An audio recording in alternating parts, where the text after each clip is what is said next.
विद्यार्थी मित्रों नवयुग शाळाના ડિજિટલ ક્લાસરૂમમાં દરેક બાળ મિત્રોનું હાર્દિક સ્વાગત છે। તાસ 10 માં ભેગા થયા છીએ ઓનલાઈન ડિજિટલ પ્લેટફોર્મના માધ્યમથી। તો એમાં ભૂમિતિના પાયાના ખ્યાલોમાં આગળ વધીએ છીએ। ભૂમિતિના પાયાના ખ્યાલોમાં છેલ્લે આપણે બહુકોણ વિશે માહિતી મેળવી કે બહુકોણ કોને કહેવાય, બહુકોણ એટલે શું એના વિશે આપણે માહિતી ગયા ક્લાસમાં મેળવી। તો હવે આજે બહુકોણમાં આગળ વધીએ। બહુકોણ કોને કહેવાય? તો કે રેખાખંડથી બનતા બંધ વક્રને બહુકોણ કહેવાય છે। પછી બહુકોણ જુદા જુદા કેટલા રેખાખંડોથી કેટલા બહુકોણ કયો બહુકોણ બને એના વિશે મેં તમને પ્રવૃત્તિ કરવા આપેલી કે દિવાસળોની મદદથી पहला एक दिवासળી लो એટલે એક રેખાખંડ, બે દિવાસળી લો એટલે બે રેખાખંડ, ત્રણ દિવાસળી લો એટલે ત્રણ રેખાખંડ, એવી રીતે જુદા જુદી જુદી દિવાસળીઓ લઈને જુદી જુદી સંખ્યામાં દિવાસળીઓ લઈને બહુકોણ બનાવવાનું મેં તમને કીધું। તો એક અને બે દિવાસળી લેશો અથવા તો એક અને બે રેખાખંડોથી બહુકોણ બને નહીં। કેમ ના બને? તો કે એક અથવા તો બે રેખાખંડ લો એનાથી બંધ આકૃતિ બને નહીં। બંધ આકૃતિ બનાવવા માટે ઓછામાં ઓછા ત્રણ રેખાખંડો હોવા જોઈએ। એના ત્રણ રેખાખંડોથી જે સૌથી પહેલો બહુકોણ બને, સૌથી ઓછા રેખાખંડ અથવા તો ત્રણ રેખાખંડથી જે બહુકોણ બને એને ત્રિકોણ નામ આપવામાં આવ્યું છે। ચાર રેખાખંડોથી બનતા બહુકોણને ચતુષ્કોણ નામ આપવામાં આવ્યું છે। પાંચ રેખાખંડોથી બનતા બહુકોણને પંચકોણ નામ આપવામાં આવ્યું છે। આજે આપણે પંચકોણ જો અહીંયા દોરેલો છે, પંચકોણના આધારે આપણે બહુકોણ એક બહુકોણ અહીં દોરેલો છે, પછી આપણે બધા બહુકોણ દોરવાની જરૂર પડે નહીં। તો પંચકોણના આધારે પંચકોણનું આ બહુકોણનું ઉદાહરણ લઈને આપણે બહુકોણના શિરોબિંદુ, બહુકોણની બાજુઓ, બહુકોણના પાસ પાસેની બાજુઓ, બહુકોણના પાસ પાસેના શિરોબિંદુઓ, પછી બહુકોણના વિકર્ણો, આ બધા વિશે માહિતી મેળવવાની છે। તો ખાસ અહીંયા જે બહુકોણ દર્શાવેલો છે બોર્ડમાં જે તમને દેખાઈ રહ્યો છે એ બહુકોણને પંચકોણ કહેવામાં આવે છે। એ ખાસ તમને ખ્યાલ હશે, ગયા લેક્ચરમાં આપણે એના વિશે જોયું। પછી તમને એક પ્રશ્ન યાદ હશે, ગયા ક્લાસમાં મેં તમને પ્રશ્ન પૂછેલો કે વર્તુળ જે છે એ બહુકોણ છે કે નથી, એનો જવાબ તમારે દેવાનો છે। મેં તમને કીધેલું આગળના ક્લાસમાં હું એના વિશે તમને માહિતી આપીશ। તો આજનો ક્લાસ આપણે પૂરો કરી લઈએ। આજના જે ટોપિક ભણાવવાના છે પહેલા ભણી લઈએ, પછી આપણે વર્તુળને બહુકોણ કહેવાય કે ન કહેવાય એના વિશે આપણે માહિતી મેળવીશું। તો જુઓ, તો હવે સૌથી પહેલા રેખાખંડો આપેલા છે, બરોબર? તો રેખાખંડો આપેલા છે, રેખાખંડોથી બહુકોણ બને તો કેટલા રેખાખંડોથી આ પંચકોણ બનશે? તો પાંચ રેખાખંડો, 1 2 3 4 અને 5, પાંચ રેખાખંડોથી બનતા બહુકોણને પંચકોણ કહે છે। હવે તો આ બહુકોણ જે છે એની બાજુઓ કોને કહેવાય? તો બાજુઓ કોને કહેવાય? તો કે રેખાખંડો જે આપેલા છે બહુકોણના રેખાખંડોને બહુકોણની બાજુઓ કહેવામાં આવે છે। બહુકોણના જે પણ રેખાખંડો આપેલા છે, એક રેખાખંડ તો એક બાજુ, બે રેખાખંડ તો બે બાજુ, ત્રણ રેખાખંડ તો ત્રણ બાજુ, આ ચોથો રેખાખંડ ચોથી બાજુ, પાંચમો રેખાખંડ પાંચમી બાજુ, મતલબ કે જે પણ બહુકોણ આપેલો હોય એ બહુકોણ જે રેખાખંડોથી બને એ રેખાખંડોને બહુકોણની બાજુઓ કહેવામાં આવે છે। જુઓ તો બહુકોણના રેખાખંડોને અથવા તો બહુકોણ જે રેખાખંડોથી બને છે તે રેખાખંડોને, અથવા તો બીજી રીતે લખીએ, બહુકોણ જો બહુકોણ જે રેખાખંડોથી બને છે, જો તો ખાસ જોઈ લો કે ભાઈ બહુકોણ જે રેખાખંડોથી બને છે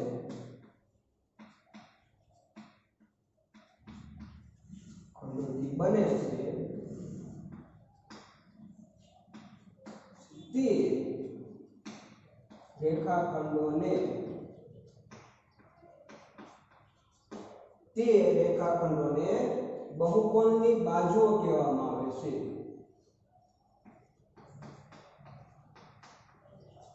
બહુકોણની બાજુઓ કહે છે. કોને બહુકોણની બાજુઓ કહેવામાં આવે? તો કે જે પણ રેખાખંડોથી બનેલો હોય બહુકોણ એને રેખાખંડોની બાજુઓ કહેવામાં આવે છે. તો હવે જુઓ, આપણે જ્યારે રેખાખંડો શીખી ગયા તો દરેક આ એક બાજુ એક બાજુના પંચકોણને 5 બાજુઓ હોય, બરોબર. હવે આપણે રેખાખંડોને કંઈક નામ આપતા હતા. જુઓ તો આવી રીતે રેખાખંડ દોરેલ બે ભિન્ન બિંદુઓ વચ્ચેનું અંતર એટલે રેખાખંડ. તો રેખાખંડને કઈ રીતે નામ આપતા હતા? અહીંયા જે આ ભિન્ન બિંદુઓ છે આને એ નામ આપતા હતા અને બી નામ આપતા હતા, અથવા તો કે આને પી નામ આપતા હતા અથવા તો ક્યુ નામ આપતા હતા. તો આવી રીતે જે નામ આપતા હતા બધા અંત્ય બિંદુઓને, દરેક રેખાખંડમાં કેટલા અંત્ય બિંદુઓ આવે? તો એક રેખાખંડને 2 અંત્ય બિંદુ હોય અને આને આ રીતે નામ કરે. જે અંત્ય બિંદુ હોય ત્યાં આવી રીતે ABCD ના અક્ષરો દ્વારા, મૂળાક્ષર દ્વારા આપણે નામ આપતા હતા. પછી આને લખતા હતા કઈ રીતે? તો કે આ જે અંત્ય બિંદુઓ છે એને લખતા હતા અને ઉપર આ જે રેખાખંડ છે એની નિશાની કરતા હતા. આવી રીતે લખતા હતા અથવા તો આવી રીતે લખતા હતા. રેખાખંડ જ્યારે શીખ્યા ત્યારે આવી રીતે લખતા હતા. તો એના જેવું જો આ એક રેખાખંડ છે, પછી બે રેખાખંડ છે, ત્રીજો રેખાખંડ, ચોથો રેખાખંડ, પાંચમો રેખાખંડ. તો એને આવું કંઈક દર્શાવી શકાય? તો તમે કહેશો હા દર્શાવી શકાય. આપણે એ બી નામ જો આ રેખાખંડના આ એક અંત્ય બિંદુ છે ને આ અંત્ય બિંદુ છે. આ રેખાખંડ હોય તેના બે અંત્ય બિંદુ કહેવાય. તો આને તમે એ નામ આપો, તો આને તમે બી નામ આપી શકો. પછી હવે આપણે ક્રમમાં જ નામ આપવા હોય તો અહીંથી આગળ વધો તો એક આ રેખાખંડ છે, આવડું આ રેખાખંડ, એને એક અંત્ય બિંદુ બી નામ આપ્યું, બીજા અંત્ય બિંદુને સી નામ આપો, પછી આને ડી નામ આપો, પછી આને ઈ નામ આપો. જુઓ તો રેખાખંડને રેખાખંડને નામ આપી શકો. આ રેખાખંડ AB, આ રેખાખંડ BC, આ રેખાખંડ CD, આ રેખાખંડ D અને આ રેખાખંડ EA. હવે જુઓ, રેખાખંડને નામ આ રીતે આપી શકતા આપણે આપતા હતા, બરોબર. રેખાખંડનું નામકરણ આ રીતે થતું હતું. તો રેખાખંડનું નામ આ રીતે થાય તો આ જે રેખાખંડ છે એ જ બધી આપણી બાજુઓ છે. જે રેખાખંડ એ જ આપણી બહુકોણની બાજુઓ. તો બહુકોણની બાજુઓને કઈ રીતે નામ આપી શકાય? તો જુઓ તો બહુકોણની બાજુઓ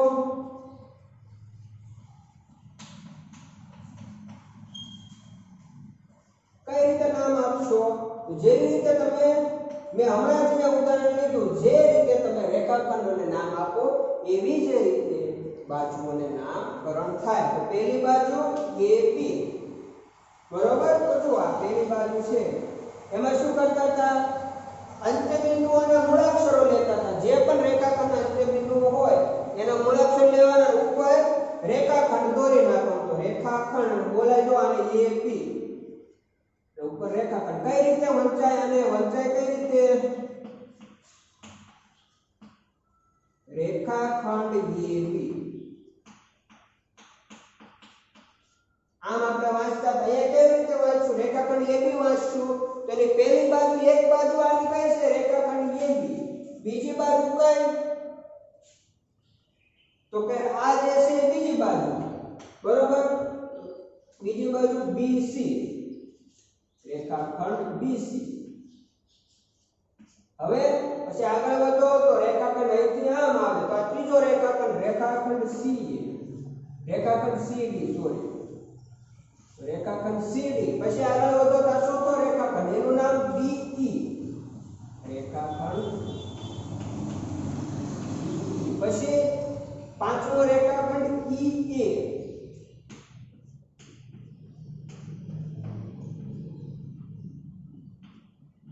તો જો તો રેખાખંડ AB, રેખાખંડ BC, રેખાખંડ CD, રેખાખંડ DE અને રેખાખંડ EA આ બધી આપણે બહુકોણની બાજુઓ છે. જો આને બીજી રીતે પણ જો AB છે એને બદલે B અહીંથી ચાલુ કરો, આમ આપણે આમ ચાલ્યા પંચકોણ આવી રીતે પૂરો કરે એને બદલે આમ ચાલુ હોય તો રેખાખંડ A એટલે આ બદલાઈ જાય AE, રેખાખંડ ED, રેખાખંડ ED, રેખાખંડ DC, રેખાખંડ CB, રેખાખંડ BA. તો આ જે છે આપણે કોઈ પણ રેખાખંડ આપેલો હોય એનું આપણે નામકરણ બે રીતે કરી શકીએ. કાં તો પહેલા આ બાજુનો અંતિમ બિંદુ અંત્ય બિંદુ પહેલા લ્યો અથવા તો પહેલી બાજુનો અંત્ય બિંદુ પહેલા લ્યો. એ રીતે તમે નામકરણ કરી શકો. એટલે આ પંચકોણની જે બાજુઓ છે બે રીતે દર્શાવી શકાય. પણ બાજુ આવે કેટલી પંચકોણ હોય તો આ બહુકોણને જેટલા રેખાખંડ હોય ને એટલી બાજુઓ બને. 5 રેખાખંડો છે એટલે 5 બાજુ આવી 1 2 3 4 અને 5. હવે આગળ જોઈએ તો આ 5 બાજુ આવી એટલે આપણે રેખાખંડ કીધા. હવે શું કે હવે 5 બાજુ આવી બરોબર. આ 5 બાજુઓમાંથી જો આ બે બાજુ એક જોડ લઈ લો બાજુ તો બે બાજુઓ બે સિલેક્ટ કરો. બે બાજુ તો આ બાજુ અને આ બાજુ સિલેક્ટ કરી તો આ જે બાજુ ક્યાંથી શરૂ થાય તો અહીંથી શરૂ થાય. ઈ આ એક બાજુ આ એ બી આ બીજી બાજુ. તો ઈ એ અને એ બી વચ્ચે શું કીધું ઈ એ અને એ બી જે બિંદુએ મળે મતલબ ઈ એ આ એક બાજુ ઈ એ એક બાજુ એ બી આ બે જે બિંદુએ મળે એ બિંદુને બહુકોણનું શિરોબિંદુ કહે છે. મતલબ ઈ એ અને એ બી નું કોમન સામાન્ય બિંદુ કોણ તો કે એ. તો આ એ જે છે એ એનો શિરોબિંદુ થાય. હવે બીજી બાજુ લો તો એ બી અને બી સી આ બંને બાજુનું સામાન્ય બિંદુ કયું તો કે બી. તો બી પણ એવી રીતે એનો શિરોબિંદુ થાય. બહુકોણનું બીજું શિરોબિંદુ બી થાય. હવે સી છે આ સી એ કોઈનું સામાન્ય બિંદુ છે. બે બાજુઓ મળે છે તો એક આ બીસી બાજુ મળે છે એક આ સીડી બાજુ મળે છે. તો બીસી અને સીડી અને સી બિંદુએ મળતી હોવાથી સી પણ શિરોબિંદુ થાય. એવી રીતે સી ડી અને ડી આ બે બાજુ આ બિંદુએ મળે છે તો બિંદુ ડી એ પણ શિરોબિંદુ થશે. પછી બિંદુ આજે રેખાખંડ ડી ઈ રેખાખંડ ઈ આ પણ એ ઈ બિંદુએ મળે છે જેથી ઈ પણ બિંદુ ઈ પણ શિરોબિંદુ બને. તો શિરોબિંદુ કોને કહેવાય? શિરોબિંદુ કોને કહેવાય જુઓ તો કે બાજુઓની જોડ અથવા તો બે બાજુઓ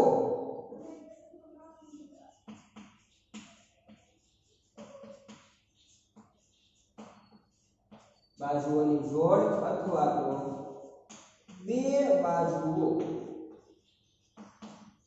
કેટલાક પાસેની બે બાજુઓ એકબીજાને મળતી હોય એકબીજાને જે બિંદુઓ મળે જે બિંદુએ મળે તે બિંદુને શિરોબિંદુ કહે છે.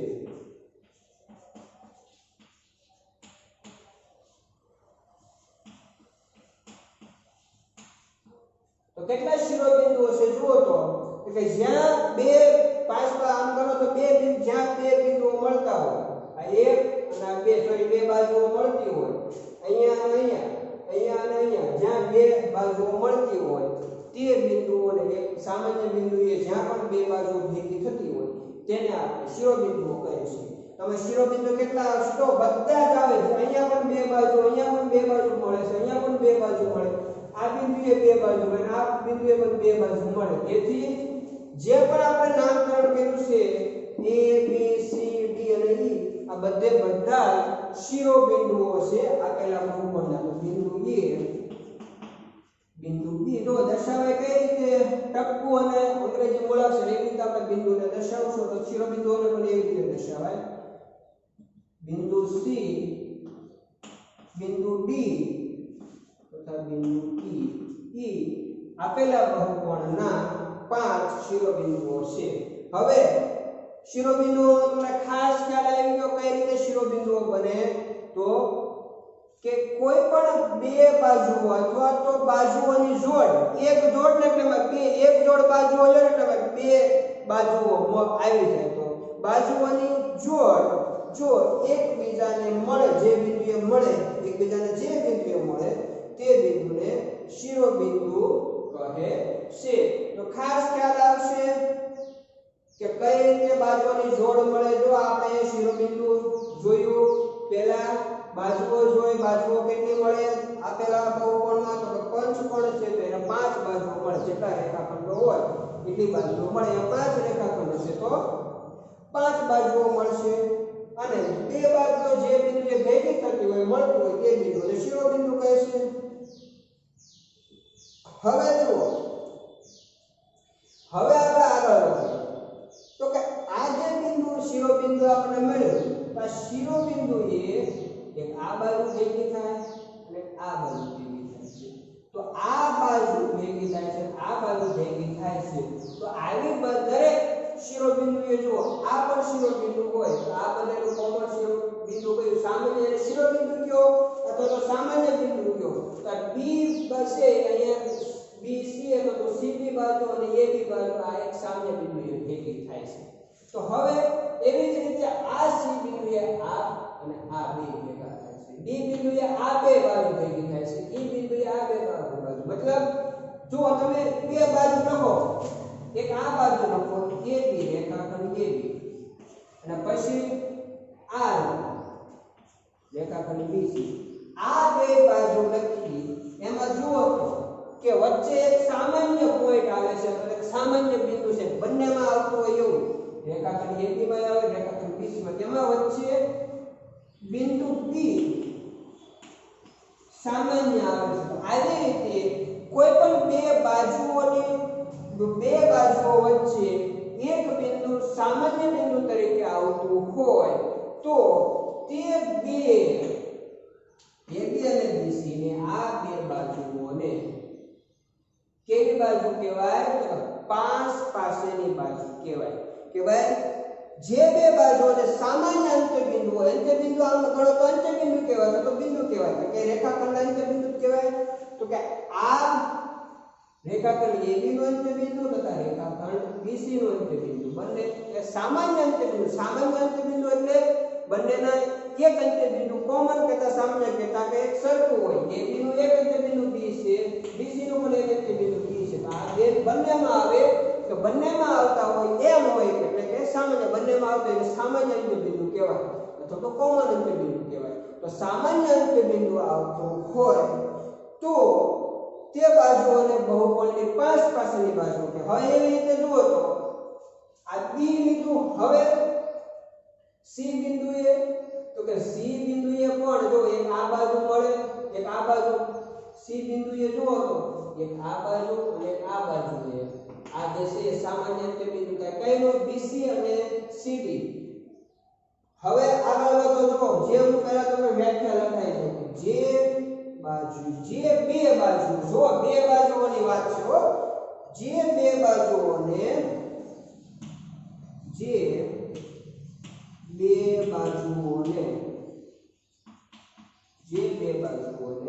સામાન્ય અંત્યબિંદુ હોય,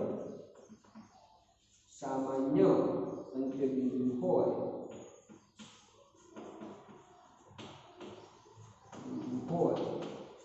જો બે બાજુઓને હું કીધું, જે બે બાજુઓને સામાન્ય અંત્યબિંદુ હોય તે બાજુઓને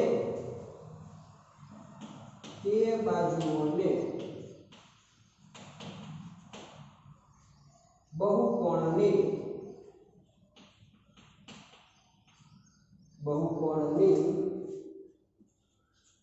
પાસ પાસેની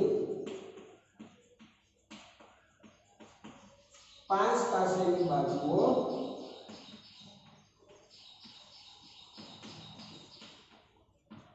કહે છે.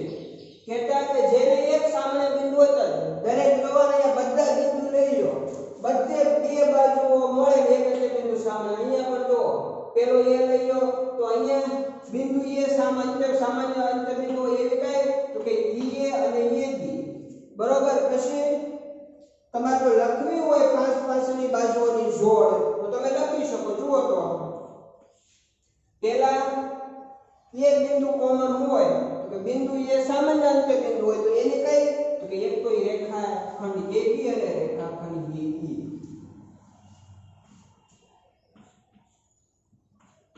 રેખાખંડ AB અને રેખાખંડ, એવું લાગે તો પહેલા આપણે આ જ લખી નાખીએ બરોબર. એક લખેલું છે બિંદુ B, તમને મેં પહેલા સમજાવ્યું એ લખી દો તમને વધારે ખ્યાલ આવશે. તો બિંદુ B સામાન્ય અંત્યબિંદુ છે. એવી રેખા કઈ તો કે એવી બાજુ બાજુઓ કઈ તો કે AB અને રેખાખંડ BC. સામાન્ય બિંદુ કોણ તો સામાન્ય બિંદુ B. સામાન્ય અંત્યબિંદુ B તમારા સાઈડમાં લખતું જાવ લખતા જાવ ન લખતા જાવ તો આંસુ ખાલી જસ્ટ બોલતો જાવ બરોબર તમે લખતા જાવ. તો આ બે બાજુઓ જે છે એ પાંચ પાસેની બાજુ. હવે આગળ વધો દરેક બિંદુએ બે બાજુનો સામાન્ય બિંદુ છે. C બિંદુ તો આજુ આ બે બાજુઓ, D બિંદુ તો આ બાજુ અને આ બાજુ, E બિંદુ આ બાજુ અને આ બાજુ, A બિંદુ આ બાજુ અને આ બાજુ. તો બધા બિંદુ માટે લખતા જાઓ. હવે C બિંદુ માટે તો કે રેખા BC અને રેખા CD. C બિંદુ સામાન્ય અંત્ય બિંદુ હોય ત્યાં કઈ રેખા પાંચ પાસેની રેખા થાય તો કે રેખા BC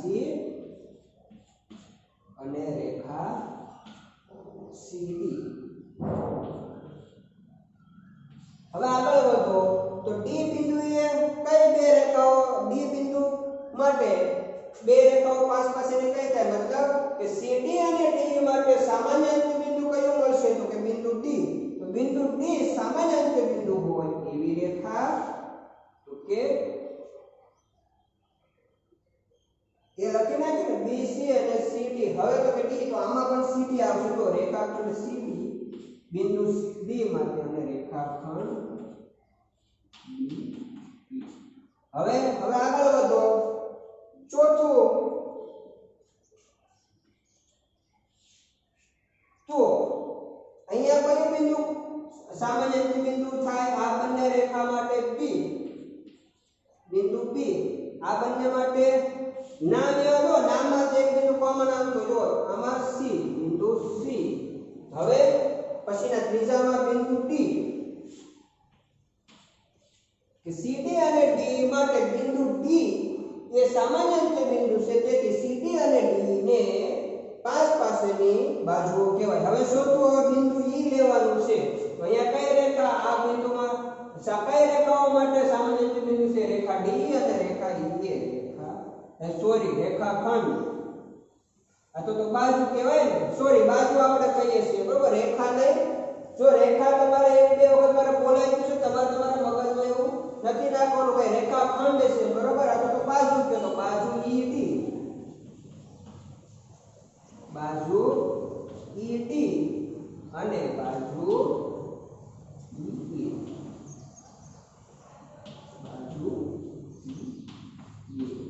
કયા બિંદુ માટે તો કે બિંદુ E માટે તે બિંદુ E સામાન્ય હોય કઈ રેખા માટે બિંદુ એ સામાન્ય છે રેખા કઈ બાજુઓ માટે તો કે ED બાજુ માટે અને EA બાજુ માટે. ED બાજુ માટે EA બાજુ માટે E સામાન્ય બિંદુ છે તેથી ED અને EA ને પાંચ પાસેની બાજુ કહેવાય. હવે મળે છે જો તો હજી એ બિંદુએ મળે છે એ બિંદુએ બિંદુ કોમન હોય એવી રેખા એવી બાજુઓ કઈ તો કે EA અને AB. જો તો EA અને AB કયું બિંદુ કોમન છે બંને સામાન્ય કોમન કેતક સામાન્ય બિંદુ કયું છે તો કે બિંદુ E. તો ખાસ ખ્યાલ આવ્યો તો હવે મળશે. હવે પાછું આગળ વધો નહીં AB થી પાછું બિંદુ B આવી જાય એ પાછું રોટેશન કરે E બિંદુ સામાન્ય બિંદુ તેવી પાંચ પાસેની રેખા બે લખી મતલબ જુઓ તો પાંચ પાસેની બાજુઓ ની પાંચ જોડ મળે. કેટલી જોડ મળે? પાંચ પાસેની બાજુઓ હોય એવી બાજુઓની પાંચ જોડ મળે. કઈ જોડ? પહેલા તો પાંચ પાસેની બાજુ એટલે શું તો કે જે બે બાજુઓને સામાન્ય બિંદુઓ હોય તે બાજુઓને બહુકોણની પાંચ પાસેની બાજુઓ કહેવાય. તો સામાન્ય બિંદુઓ એટલે કઈ બાજુઓને છે તો કે B થી આપણે ચાલુ કરીએ. જો અહીંયા મેં એક ઉદાહરણ દેખાડી દીધું. B થી આપણે ચાલુ કરીએ ભાઈ B જુઓ તો બિંદુ B એ સામાન્ય બિંદુ છે તો ભાઈ AB પેલી બાજુ કઈ લખી AB બાજુ લખી તો AB બાજુ અને BC બાજુ જુઓ તો પહેલા AB લખી પછી BC બાજુ લખી તો બાજુ AB અને બાજુ BC લખો તો AB અને BC માં એક સામાન્ય બિંદુ આવે છે B સામાન્ય બિંદુ છે ભાઈ બંનેમાં આવતો એવો બિંદુ કયું તો કે B. તો AB અને BC બે પાંચ પાસેની બાજુ થાય. આમ જોવો ને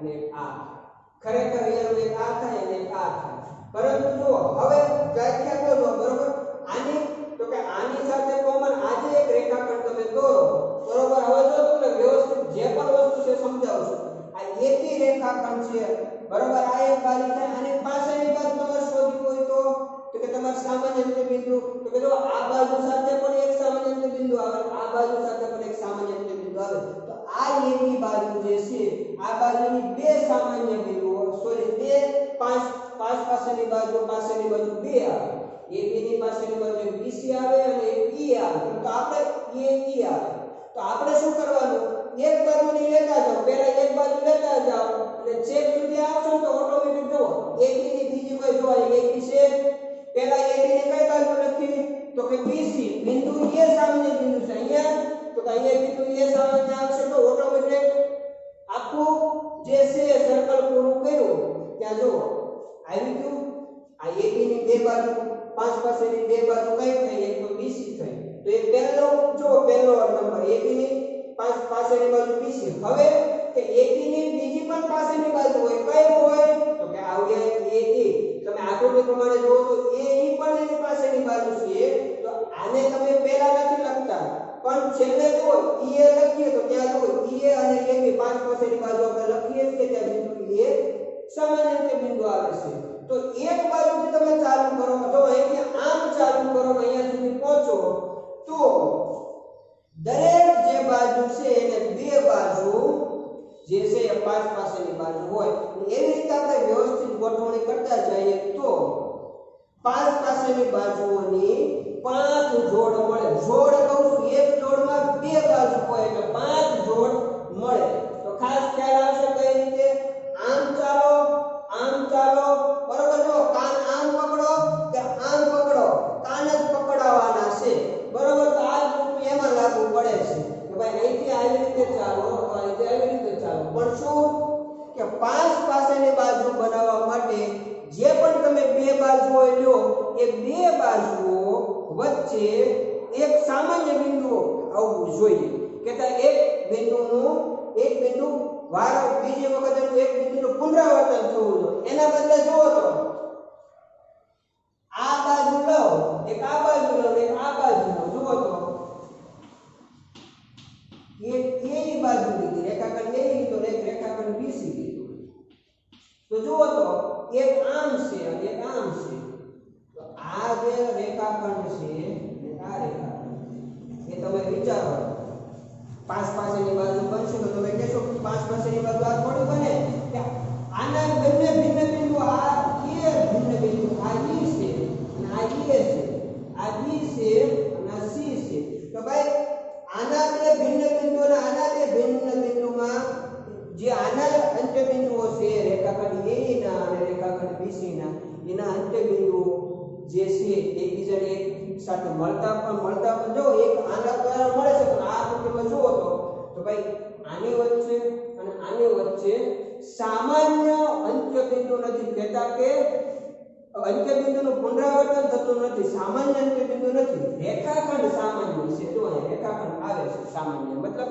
જોડતો રેખાખંડ છે પરંતુ બંને વચ્ચે કોમન હોય એવું બિંદુ નથી તો આને બાજુ એબી અને બાજુ બીસી ને એકબીજાને પાંચ પાસેની બાજુ કહી શકીએ ને પાંચ પાસેની બાજુ થવા માટે શું જરૂરી છે કે એ જે તમે બે બાજુઓ લો એની વચ્ચે એક બિંદુ જે છે સામાન્ય બિંદુ અથવા તો સામાન્ય અંત્ય બિંદુ હોવું જોઈએ તો જ એ પાંચ પાસેની બાજુ બને તો પાંચ પાસેની બાજુઓની પાંચ જોડ મળે કઈ રીતે મળે તમને સમજાવી દીધી ખાસ જુઓ તમે આને ગમે તે રેખાખંડ લો આ રેખાખંડ લઈ લો તો આ રેખાખંડની જે છે એક આ બાજુ પાસેની થાય ને એક આ બાજુ પાસેની આ રેખાખંડની એક આ બાજુ પાસેની થાય આ બાજુ પાસેની થાય તો તમે ગમે તે એક દિશામાં ચાલશો ને એટલે તમને જવાબ ઓટોમેટિક બધી જોડ લખશો અને તમે જો પહેલા હું લખશો CD અને DD D બિંદુ જ્યારે સામાન્ય હોય એવી બે રેખાખંડ લખો તો CD અને D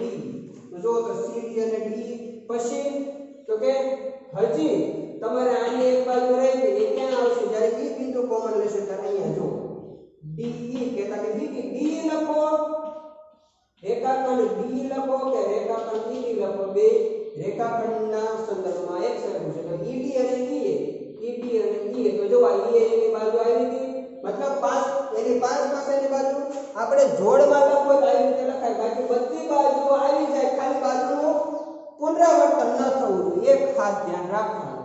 તો ખાસ તમને ખ્યાલ આવી ગયો કઈ રીતે 5 પાસેની બાજુ મળજો. 5 પાસેની બાજુમાં મેં બે વખત તમને સમજાવ્યું, બે રીતે સમજાવ્યું, કે આકૃતિ થ્રુ અને આ વ્યાખ્યા પ્રમાણે. તો ખાસ બધાને સમજાવવાનું છે, 5 પાસેની બાજુમાં ભૂલ ન પડે એ ખાસ આપણે જોવાનું છે. હવે આગળ વધીએ. ખાસ દરેક બાળ મિત્ર જે પણ બોર્ડમાં લખેલું છે લખાવી લે, આગળ પછીના ટોપિકમાં ઘૂસીને આગળ વધીએ. તો હવે બહુકોણ, હવે કે ભાઈ 5 પાસેના બાજુઓની વાત કરી, તો 5 પાસેના આપણે શિરોબિંદુઓની પણ વાત કરવી જોઈએ. કે ભાઈ શિરોબિંદુઓ જો ખાસ લખતા જાજો, કે ભાઈ જે પણ અહીંયા લખેલું છે એ ખાસ લખતા જાજો. કે તો શિરોબિંદુઓ કોને કહેવાય? 5 પાસેના બિંદુઓ તો 5 પાસેના શિરોબિંદુઓ. કે બહુકોણની દરેક બાજુના અંત્ય બિંદુઓને તે બહુકોણના દરેક બાજુના અંત્ય બિંદુઓને તે બાજુના 5 પાસેના શિરોબિંદુઓ કહેવાય. દરેક જો એની વ્યાખ્યા લખી લઈએ. વ્યાખ્યા કરો તો બોલી જાવ છો, તમને યાદ રહી જાય. ભાઈ દરેક બાજુના અને આપણે પાઠ્યપુસ્તકમાં પણ લખેલું છે આવું, બરોબર? તો ખાસ પાઠ્યપુસ્તકમાંથી જોઈ લેવાનું. દરેક બાજુના શું કીધું? તો દરેક બાજુના અંત્ય બિંદુઓ. તો જો આ દરેક રેખાખંડનો અંત્ય બિંદુ એ દરેક બાજુનો અંત્ય બિંદુ, તો દરેક બાજુના અંત્ય બિંદુને 5 પાસેના શિરોબિંદુઓ કહેવાય છે. દરેક બિંદુના અંત્ય બિંદુ, દરેક બાજુના જે પણ અંત્ય બિંદુઓ હોય એ બહુકોણના 5 પાસેના બિંદુઓ કહેવાય, અથવા તો 5 પાસેના શિરોબિંદુઓ કહેવાય. તો ખાસ યાદ રહેશે કે બહુકોણમાં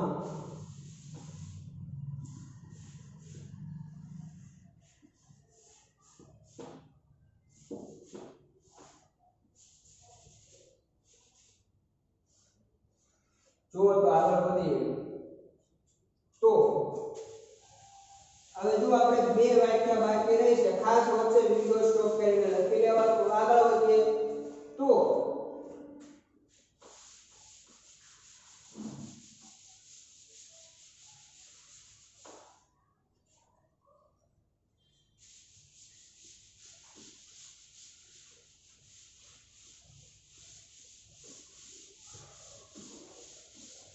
પાંચ પાસેની બાજુઓ, શિરોબિંદુઓ, પછી બાજુઓ કોને કહેવાય એ વિશે આપણે માહિતી મેળવી. હવે 5 પાસેના શિરોબિંદુઓ કોને કહેવાય એ માહિતી આપણે થોડી મેળવી લઈએ, જેથી કરીને ખ્યાલ આવે કે બહુકોણના 5 પાસેના શિરો. આ બધી બહુકોણની વાત થાય છે, ઉપર હેડિંગમાં બહુકોણ લખેલું છે, તો ખાસ બધાએ ધ્યાન આપવાનું.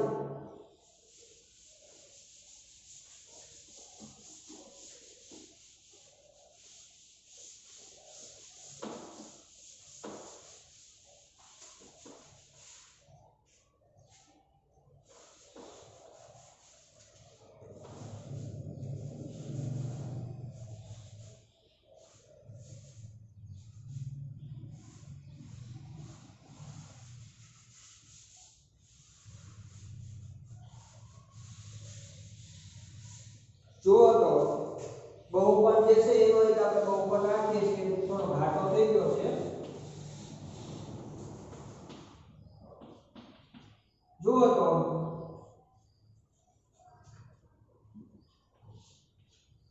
તો આ બહુકોણમાં મેં તમને શું કીધું કે 5 પાસેના શિરોબિંદુ એટલે શું?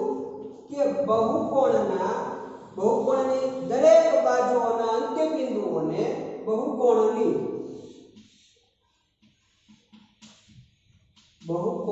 દરેક બાજુના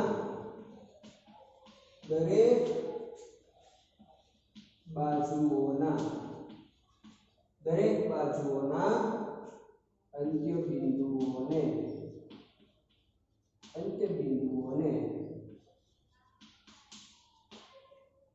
5 પાસેના બિંદુઓ અથવા તો 5 પાસેના શિરોબિંદુ કહેવાય છે. 5 પાસેના શિરોબિંદુઓ કહે છે, અથવા તો 5 પાસેના બિંદુઓ કહે છે, એવું પણ રાખી શકાય. 5 પાસેના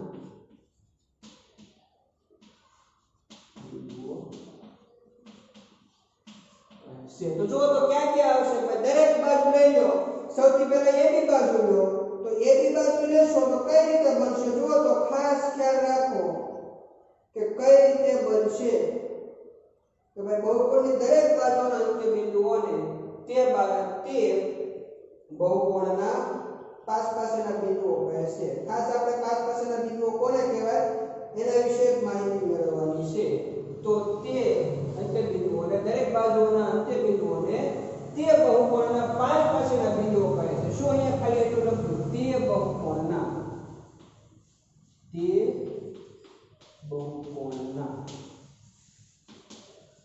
પાંચ પાસેના બિંદુઓ કહે છે. તો સૌથી પહેલા જુઓ તો કે દરેક બાજુ પહેલી બાજુ AB, તો AB ના અંત્ય બિંદુઓ બિંદુ A અને બિંદુ B, તો એને પાંચ પાસેનું બિંદુ કહેવાય. જુઓ તો પહેલી જોડ બિંદુ A અને બિંદુ B. પછી બીજી બાજુ તો કે BC, તો BC બાજુના અંત્ય બિંદુ કોણ? બિંદુ C, બિંદુ D અને બિંદુ C. પછી આગળ વધો તો બાજુ CD ના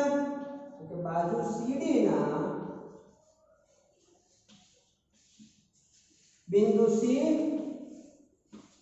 અને બિંદુ D. પછી આગળ વધીએ તો બાજુ D ના બિંદુ D અને બિંદુ E પાંચ પાસેના બિંદુઓ બને. હવે પાંચમું જુઓ તો બાજુ EA બાકી રહી ગઈ, બાજુ EA. તો બાજુ EA ના અંત્ય બિંદુઓ બિંદુ E અને બિંદુ A થાય. તો પાંચ પાસેના બિંદુઓની કેટલી જોડ મળે? તો પાંચ પાસેના બિંદુઓની પર પાંચ જોડ મળે. કયા કયા બિંદુઓ પાંચ પાસેના થાય? બિંદુ A અને બિંદુ B, બિંદુ B અને બિંદુ C, બિંદુ C અને બિંદુ D, બિંદુ D અને બિંદુ E, બિંદુ E અને બિંદુ E. પેલા જેવું પાંચ પાસેની બાજુમાં જેમ કર્યું એમાં જો અહીંયા B બિંદુ છે, B બિંદુના પાસેના બિંદુ કોણ થશે? તો કે આ પણ થાય, તો એની પાસેનું બિંદુ આ પણ થાય, આ પણ થાય. ખાસ તમને ખ્યાલ આવ્યો? તો તમારે એક બાજુ આગળ વધવાનું, એક બાજુ આગળ વધો એટલે તમને ખ્યાલ આવી જાય કે પાંચ પાસેના બિંદુઓ કોને કહેવાય. તો ખાસ વ્યાખ્યા શું હતી કે ભાઈ બહુકોણની દરેક બાજુના અંત્ય બિંદુઓ એકબીજાના બહુકોણના પાંચ પાસેના બિંદુઓ થાય. તો પાંચ પાસેના પહેલી બાજુ લઈ લો AB, તો AB બાજુ લીધી તો AB બાજુના અંત્ય બિંદુઓ તો કે A અને B, તો A અને B અંત્ય બિંદુ છે તો A અને B બંને પાંચ પાસેના બિંદુ થાય. બીજી B અને C પાંચ પાસેના થાય, બિંદુ C અને બિંદુ D પાંચ પાસેના બિંદુ, બિંદુ D અને E, બિંદુ E અને E પાંચ પાસેના બિંદુ કહેવાય. હવે જુઓ તો પાંચ પાસેના બિંદુઓ ન હોય. જુઓ તો ખાસ ધ્યાન રાખવાનું કે પાંચ પાસેના બિંદુઓ ન હોય.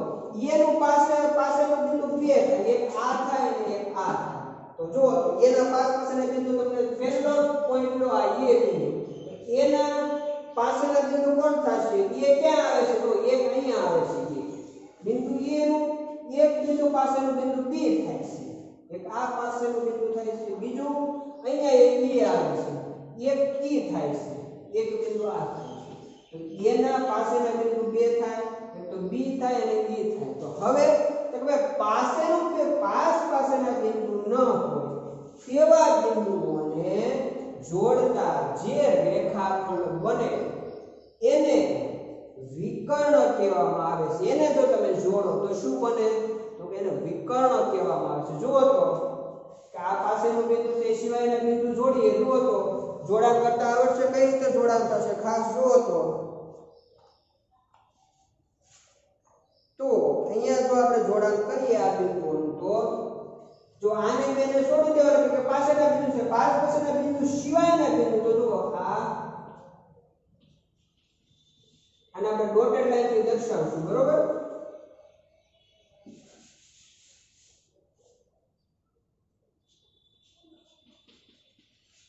તો આ જે બિંદુ આવ્યા એ જે આને રેખાખંડ ડોટેડ લાઈન ને રેખાખંડ ધારી લઈએ તો એક AC રેખાખંડ મળ્યો અને એક જે છે એ B રેખાખંડ મળશે.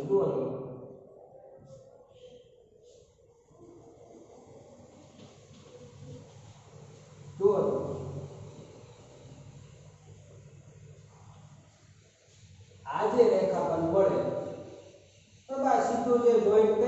ઉદાહરણ લઈશું બરોબર આપણે આજે બે રેખાખંડ મળ્યા રેખાખંડ AC અને રેખાખંડ AB બરોબર આપણે ડોટેડ લાઈન થી દર્શાવીએ છીએ આ રેખાખંડોને અલગ કરવા માટે આજે બે બિંદુઓ જે ખરેખર જોડીએ ને તો રેખાખંડ થાય આપણે એને અલગ પાડીએ છીએ તો આજે બે રેખાખંડ મળ્યા એને વિકર્ણો કહેવાય શું કહેવાય વિકર્ણો કહેવાય એવી જ રીતે જુઓ તો બિંદુ B ની બાજુ પાસેના બિંદુનો એવો બિંદુ લ્યો તો આ બિંદુ B છે એની પાસેનું બિંદુ ન હોય એવું તો જુઓ તો બિંદુ B છે એની પાસે સોરી પહેલા પાસેના બિંદુ લ્યો તો બિંદુ B ની પાસેનું બિંદુ એક તો A થાય આ A પછી હવે આને ભૂસી નાખો આને પણ ભૂસી નાખો હવે તો કે B ની પાસેનું બીજું બિંદુ C થાય આ સિવાયના B ના જે હવે જે બાકીના બિંદુ વધ્યા એને તમે B સાથે જોડો તો એ બીજા અને જે B બાકીના બિંદુઓ સાથે B ને જોડો અને જે રેખાખંડ બને એને પણ આપણે વિકર્ણ કહીશું તો જુઓ તો પેલું D બિંદુ છે એને જોડો B સાથે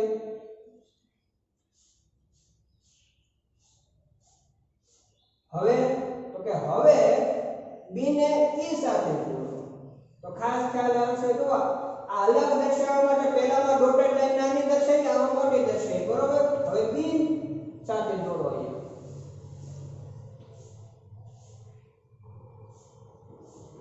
તો આ જે દોર્યું આપણે બરોબર છે ઈ જે છે એ આ રેખાખંડ આ બે રેખાખંડ આ બે રેખાખંડ જે આપણે દોર્યા એ રેખાખંડોને બીજા કયા રેખાખંડો દોર્યા કે રેખાખંડ BB અને રેખાખંડ BD તો આ જે રેખાખંડો દોર્યા એ રેખાખંડોને આપેલ બહુકોણના વિકર્ણો કે તો આ લાઈન સીધી છે એટલે આપણે ત્રાસી થઈ ગઈ છે એટલે ખાસ આપણે ખ્યાલ રાખશું તો C બિંદુ હવે C ને લો તો જુઓ તો C ની પાસેના બિંદુ ક્યાં ક્યાં છે તો C ની પાસેની બિંદુ એક B છે જુઓ તો C ની પાસેનું બિંદુ એક B છે અને એક D છે તો એ સિવાયના બિંદુ સાથે આને જોડો તો કોની સાથે જોડી શકાય એક અહીંયા આમ જોડીશું એક તો જો આ જોડેલું છે એ સાથે જોડેલું છે એક આને આવી રીતે જોડી દો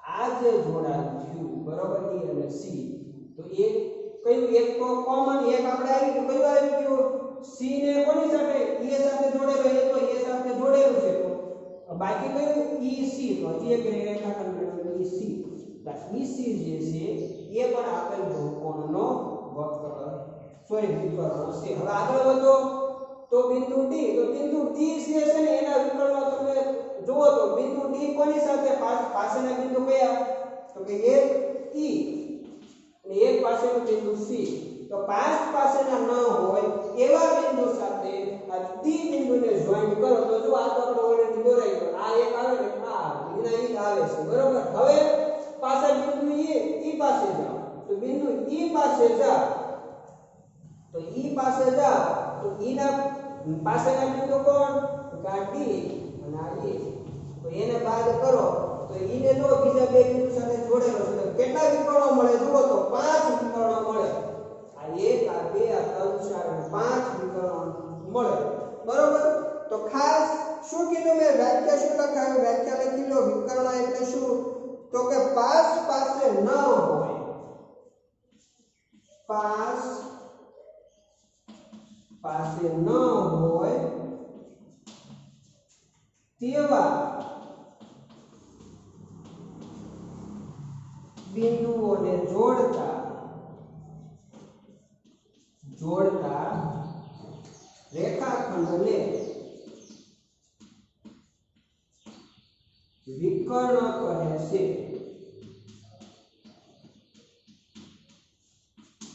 શું કહેવાય વિકર્ણ કહે છે અને આપેલા જે બહુકોણ જે છે એ કોને બહુકોણનો પાસે ન હોય તેવા બિંદુઓને જોડતા રેખાખંડને બહુકોણનો વિકર્ણ કહેવામાં ખાસ એટલું લખવાનું છે બહુકોણનો વિકર્ણ કહેવામાં આવે છે જુઓ તો કઈ રીતે વિકર્ણની વ્યાખ્યા અને ત્યાં જુઓ કયા કયા વિકર્ણો દોરી શકાય. જે પણ અલગ કલરમાં ડોટેડ લાઈનથી જે દર્શાવ્યું છે એ બધું જ તે જે છે એ આપણે પાસ પાસેના વિકર્ણો છે. તો ખાસ દરેક બાળમિત્રોને યાદ રહેશે કઈ રીતે દોરવાનું છે, ખાસ જોઈ લેવાનું જેથી કરીને આપણને યાદ રહી જાય.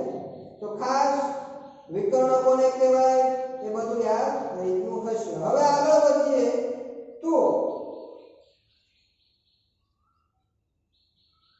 એનો મતલબ શું થાય? અહીંયા જુઓ તો કે ભાઈ આ પાંચ પાસેના બિંદુઓ છે બરોબર. તો પાંચ ગણો તો સામ સામેના બિંદુઓ જો કે ભાઈ આને જે છે સામ સામે સામેના આ સામેનું બિંદુ થયું, આ સામેનું બિંદુ, ત્યાં સામે. એનો મતલબ કે સામ સામેના બિંદુઓને આમ ગણો તો સામ સામેના બિંદુઓ પાંચ પાસે ન હોય એવા બિંદુઓ કેવા કહેવાય? તો જે પાંચ પાસેના બિંદુ ન હોય એ સિવાયના બિંદુ હોય તેને સામ સામેના બિંદુ કહેવાય. તો જે સામ સામેના બિંદુ છે એના વિશે આપણે થોડીક માહિતી આગળ મેળવીશું, પણ આજ ખાલી સમજી લો કે આને સામ સામેના બિંદુઓ કહેવાય. સામ સામેના બિંદુઓ જે છે એને જોડવાથી આપણને વિકર્ણ મળે એમ પણ કહી શકો, અથવા તો પાંચ પાસેના બિંદુઓ ન હોય એવા બિંદુઓને જોડવાથી વિકર્ણો મળે. તો ખાસ હવે જો આ જે નિયમ છે એ ત્રિકોણ નામના બહુકોણને લાગુ પડતો નથી. ભાઈ સામ સામેના બિંદુઓને જોડવાથી ત્રિકોણનો વિકર્ણ મળે એવું આપણે ન કહી શકીએ બરોબર. ત્રિકોણને બાદ કરતા આ મેથડથી બધાને વિકર્ણો મળે. ત્રિકોણમાં કઈ રીતની બધું આવે છે બરોબર, એમાં અલગ મેથડ છે બરોબર. જે મેથડ છે આપણે ત્રિકોણ આ જ ચેપ્ટરમાં આપણે ત્રિકોણનો મુદ્દો લઈશું ત્યારે સમજશું. બાકી ત્રિકોણ સિવાયમાં આ જે પણ બહુકોણ છે એના વિકર્ણો આ રીતે મળશે. હવે આગળનો જે ગયા લેક્ચરમાં જે મેં તમને પ્રશ્ન આપ્યો એ પ્રશ્ન સમજી લઈએ કે વર્તુળ જે છે એ બહુકોણ છે કે નહીં એવો પ્રશ્ન પૂછવામાં આવ્યો. તો વર્તુળ જે છે આજે હાલ પૂરતું યાદ રાખી લેવાનું છે કે વર્તુળ જે છે એ બહુકોણ નથી. આ જ ચેપ્ટરમાં વર્તુળ વિશે વિસ્તૃત માહિતી આપણે મેળવવાની છે. ત્યારે આપણે જોશું કે કેમ વર્તુળ બહુકોણ નથી બરોબર. પણ ખાસ એટલું યાદ રાખવાનું કે વર્તુળ જે છે એ વક્ર છે પરંતુ બહુકોણ નથી. એટલું આપણે આજે યાદ રાખી લઈશું. પછીના લેક્ચરોમાં જ્યારે પણ આ જ ચેપ્ટરમાં આપણે વર્તુળ વિશે માહિતી વિસ્તૃત માહિતી જોવાની છે તેમાં હું તમને સમજાવીશ કે કેમ બહુકોણ નથી અને વક્ર છે એવી માહિતી આપણે આગલા લેક્ચરમાં લઈશું. ખાસ બધી વ્યાખ્યા જો આજનો લેક્ચર થોડોક લાંબો થઈ ગયો છે પરંતુ વ્યવસ્થિત સમજણ તમને પડી હશે. તો ખાસ દરેક બાળ મિત્ર જોઈ લેશે. તો આજે એટલે સુધી રાખીએ છીએ. આવતા લેક્ચરમાં ફરી આના દાખલાઓ સાથે આગળ વધશું.